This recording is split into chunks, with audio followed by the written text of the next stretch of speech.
Hoje eu começo uma série de vídeos sobre pincéis. Eu vou dividir essa série em 5 vídeos, então a gente vai falar primeiro de pincéis para fazer a pele, depois pincéis para fazer contorno, aí a gente vai ter 2 vídeos de pincéis para olhos e por fim eu vou dar uma dica do que eu considero um bom kit para começar a se maquiar. Então se você tem dúvidas, quer conhecer um pouco melhor os tipos de pincéis e aprender a diferença entre eles, não deixa de assistir e se inscrever aqui no meu canal para acompanhar todos os vídeos.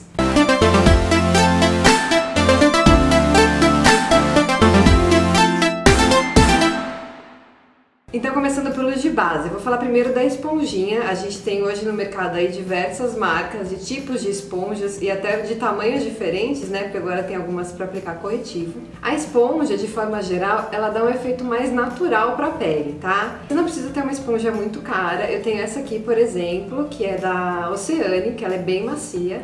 Então o bacana é você procurar uma esponja que seja macia e tenha um formato que você considere legal. Eu gosto dessa porque ela tem essa pontinha que dá pra usar no corretivo e ela tem essa área maior que eu uso normalmente pra fazer a pele do meu rosto. Outra vantagem da esponja é que ela permite você apertar o produto na sua pele. Por que que isso é importante, tá? A base e o corretivo, elas não foram feitas pra penetrar na nossa pele como os hidratantes ou os produtos de tratamento. Então é isso que faz às vezes a base ficar craquelando no seu rosto. Então o que vai fazer a diferença para ela não ficar craquelando ao longo do dia é justamente você conseguir fazer essa pressão que a esponjinha deixa a gente fazer na pele para o produto entrar bem no fundinho. Depois da esponja a gente tem os pincéis do tipo kabuki, que são aqueles que têm as cerdas mais curtas e um pouco mais durinhas. Também existem diversos estilos de pincel kabuki. Tem uns que são com as cerdas mais curtas, como esse aqui, tá vendo? Ele é mais pequenininho. E tem os kabukis que são um pouco maiores, por exemplo, esse aqui. Os dois são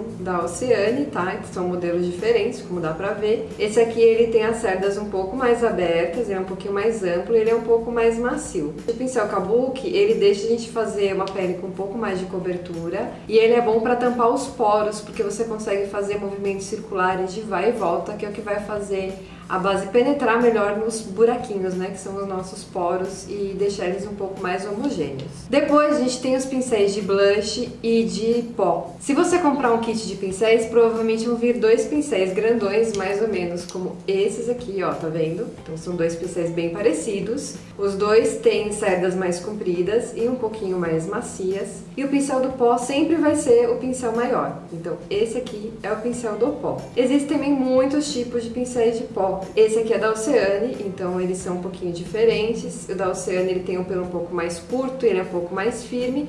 Esse aqui tem um pelo mais comprido e é um pouquinho mais mole. Eu quando vou aplicar pó, normalmente eu não gosto de usar nenhum desses dois, daqui a pouco eu falo qual que eu uso. Pincel para blush, então a gente tem esse aqui, pequenininho, que lembra o pincel de pó, ele tem as cerdas compridinhas e bem molinhas. E a gente também tem os pincéis na diagonal, ou esses daqui, que aí também você vai encontrar com mais pelo, menos pelo, mais longo, mais curto, tá? E aí é indiferente, eu prefiro usar esse pincel aqui na diagonal quando eu vou fazer a minha automaquiagem e quando eu vou maquiar alguma cliente, eu gosto de usar esse aqui que é mais retinho. Não me pergunte por quê, não sei, eu prefiro assim, só talvez seja um toque. E aí o meu pincel favorito de pó é o pincel Duo Fiber, que é esse aqui, que tem 2 cores normalmente nas cerdas, porque uma cerda é sintética e a outra cerda é natural. O pincel Duo Fiber é um pincel para acabamento, então quando a sombra fica um pouco acumulada em alguns lugares ou fica um pouco craquelada, ele é um ótimo pincel para você vir passando assim no rosto e dar um acabamento na sua maquiagem. Ele também é ótimo para construir camadas,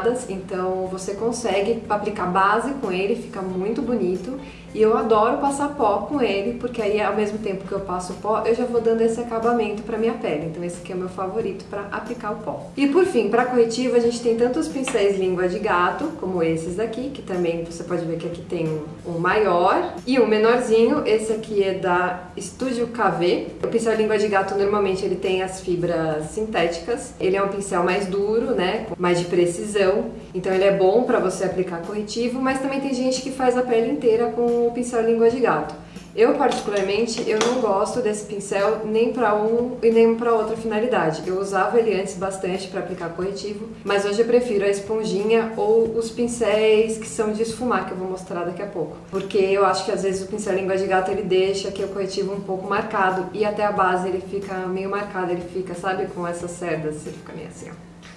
E aí o que eu gosto também, né, para aplicar corretivo, que eu falei agora, esse pincel assim, esse daqui é um pincel na verdade de esfumar, esse também é da Oceane. Ele é um pincel dual fiber, ele tem as cerdas um pouco maiores e mais duras, então esse aqui é um pincel muito bom e ele também é muito bom para esfumar o produto. Então normalmente eu aplico o meu corretivo ou com esse pincel ou com a esponjinha aqui, que eu consigo ter uma precisão maior. E por fim, né, falando aí dos pincéis de rosto, a gente tem as escovinhas, que também você encontra kits completos só com essas escovinhas, que vão das bem pequenininhas, que é para você fazer contorno, até as maiores que você consegue aplicar base. Eu particularmente eu não gosto de passar base com a escovinha, porque eu acho que tem um pouco o mesmo problema que o língua de gato, pode ser que a pele fique um pouco manchada, fique com a marca das cerdas. É isso, esses são os pincéis que eu tenho, né? Acho que são os principais para usar na pele. E aí no próximo vídeo a gente vai falar sobre os pincéis de contorno, então não perca!